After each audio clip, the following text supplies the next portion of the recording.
am dat, tot aș vrea să dau. Cât am luat, tot mai vreau să iau. Să înțeleg lumea cum e ea și vreau să mă apropii de stea. Viața e ca un cerc închis, până acum nu l-am deschis. De trecut nu-mi pare rău și stau și fac tot ce vreau eu, dar nici azi n-am atins nici o stea. Cât aș vrea să pot să alerg mereu drumul bun, oricât de greu, nu-mi pasă, eu pot să aștept.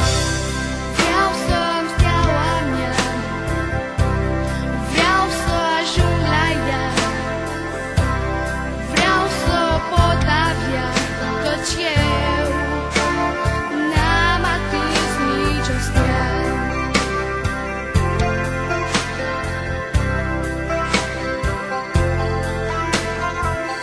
Că ai dat praful pe poteci, eu nu vreau să pleci.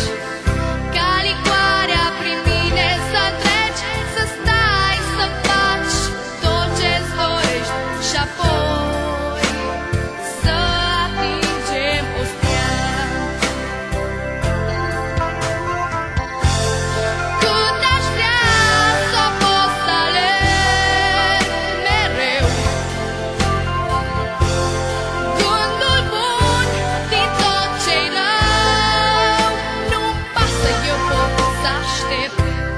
Vreau să-mi steaua mea, vreau să ajung la ea,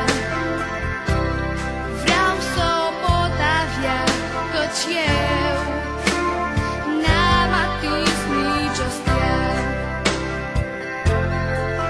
Căci